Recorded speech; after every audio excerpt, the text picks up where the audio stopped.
भिगवण येथील कथित अपहरण प्रकरणात मोठी घडामोड समोर आली आहे। या प्रकरणाला आता नवे वळण मिळाले आहे। संबंधित तरुणीने आज इंदापूर न्यायालय येथे व्हिडिओ कॉन्फरन्सिंगद्वारे हजेरी लावत आई आणि मामासोबत जाण्याची इच्छा व्यक्त केली। विशेष म्हणजे 2च दिवसांपूर्वी तिने संबंधित तरुणासोबत राहण्याची तयारी दर्शवली होती। याआधी समोर आलेल्या एका व्हिडिओमध्ये तरुणीने अपहरणाचा आरोप फेटाळून लावत आपण त्या तरुणासोबत स्वइच्छेने गेल्याचे सांगितले होते। आमचे एकमेकांवर प्रेम असून मी माझ्या मर्जीने त्याच्यासोबत गेले असेही तिने स्पष्ट केले होते। त्यानंतर दोघेही पोलिसांसमोर हजर झाले होते। दरम्यान सुरुवातीला तिची हजेरी बारामती न्यायालय येथे घेण्यात आली होती।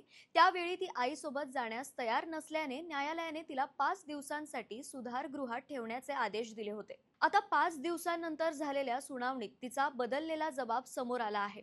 न्यायालयाने तरुणीला आई आणि मामांच्या ताब्यात देण्याचे आदेश दिले असून पुढील कायदेशीर प्रक्रिया सुरू आहे। या बदललेल्या भूमिकेमुळे भिगवण प्रकरणाला नवा ट्विस्ट निर्माण झाला असून पुढील घडामोडींवर सर्वांचे लक्ष लागले आहे।